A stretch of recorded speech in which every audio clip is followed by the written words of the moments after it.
up or not in your relationship? Do you think that maybe social media has affected it? I don't think Katie and I get jealous. No. Not that I've noticed. If she could hear me, she may differ, but no, it doesn't seem to be a big thing. No. Katie is fiercely independent and doesn't really need me. So, yeah.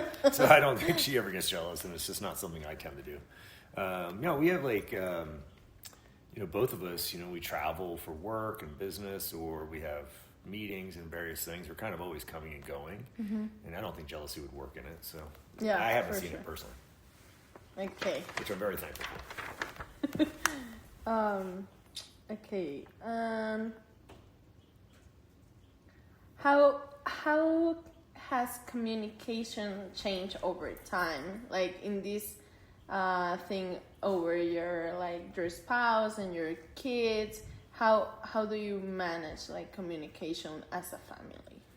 I think with at least maybe it's any relationship, but like with marriage over time, like sometimes it's not intentionally, but people become more direct or almost more harsh, kind of what they say. It's sort of like all your guards are down, and you're just like, where in the early parts of the relationship, it's definitely you're not doing that. So I don't know. I mean, it's changed a bit in that it can be more direct at times. Yeah.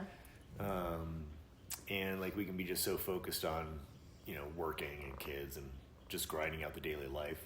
Yeah. That you forget just sometimes to hang out and communicate. So when our kids go away for the summer to see grandparents, like we'll go like a date nights down to Salt Lake, and then I was like, oh yeah, that's right, I really like hanging out with you. It's like really fun to talk to you and like, yeah, that kind of stuff. Nice to meet you again. Yeah, a little bit, because you're just like, because it's kind of like your family becomes like, it's almost like it is another job. So it's like, it's kind of like you're at work sometimes. Yeah. Because you're just taking care of kids and getting them fed and stuff. Yeah. And like, do you always try to have this little like relationship time, even if you have kids over here, or it would just be through the summers? It would be nice to do it more, but that's kind of what I'm looking forward to once Fiona goes off to college. But no, I think one thing we do really well is, and I'm not sure now, it's just the thing we do, but we just always have dinner at the dining room table together. So when it was all four of us and now three of us, we just make dinner and then we all go sit at the table and eat. And then we end up with really good conversations there. So a lot of our like just hanging out conversations kind of happen there. Okay. What about, so you now have two daughters, like they have been through teenagers and one is about to be there or is already there. Yeah. What about, I don't like that word, but I think it's the right one, like punishment, whenever they mess up. Yeah. Like, how do you, as a couple, go through that? I think the punishment evolves as they get older, because once they're like teenagers, like say 18, or not even at 18, but say 16, 17, you just can't do a whole lot. Like, there's just so much you can do. I mean, you could restrict things. You could not give money or not give access to things, but I'm trying to think. We don't have too many problems disciplinary wise. Like definitely like little babies, not babies, but little kids, they can get timeouts and things like that. Conversations, or you're in trouble. It was more like that. And then say that middle stage, I don't know how old they are. Like, well, I guess we're lucky. Our kids, they've done plenty of things wrong. Plenty of things to get in trouble, but I don't find that we've had to do too much in the way of like real punishments. It's usually been more like go to your room for some period of time, or maybe a grounding or a restriction of access to something. But you as a couple, you talk about it before it happens? Or like before you have kids? Or it's a little of both. We definitely talked a lot about what we thought about parenting and how to parent. But then you're in the middle of it, and so sometimes you have to react to something in the moment. Yeah. But we're kind of just making it up as we go along. Like, of course. It's not like either of us really know what we're doing, So then sometimes we will do something, give the other person space to do whatever it is they're doing, and if you disagree with it, we talk about it afterwards. Yeah. And that's happened before, where one of us has disagreed with the other version of whatever the other person's, the way they handle something, but we just don't try to address it in front of the kids. We'll kind of do it off to the side. So you would like establish whatever like consequence for their actions is, and then it's like, well, we already did this, but like. Yeah, it'd be something like that. Like, yeah, and Katie would call me out if she disagreed with something I did or the way I handled it, or vice versa. We'd be like, "Hey, that wasn't cool," or or "Why did you do that?" Yeah, that happens though. Yeah. It hasn't happened much because we haven't had that kind of punishment need type thing. Yeah. But there was definitely a period where that kind of thing happened. Okay. Stop whining. What advice would you give to young adults thinking about marriage right now? Well, I don't know. Like, I think like kind of depends what your goal is with the marriage. I think lots of people. I don't know why people get divorced or what happens, and I don't know that you have to stay married forever. But that's the question: is that your goal? Like, is your goal to stay married forever? Is it like a one marriage forever? Or is like I would just be really clear on like why you're entering into marriage and what you think that is, and what you're hoping to get out of it. Because to a large extent, like Katie and I've been married like almost 20 years now, and I just can't believe that much time has gone by. I'm like, what? Yeah.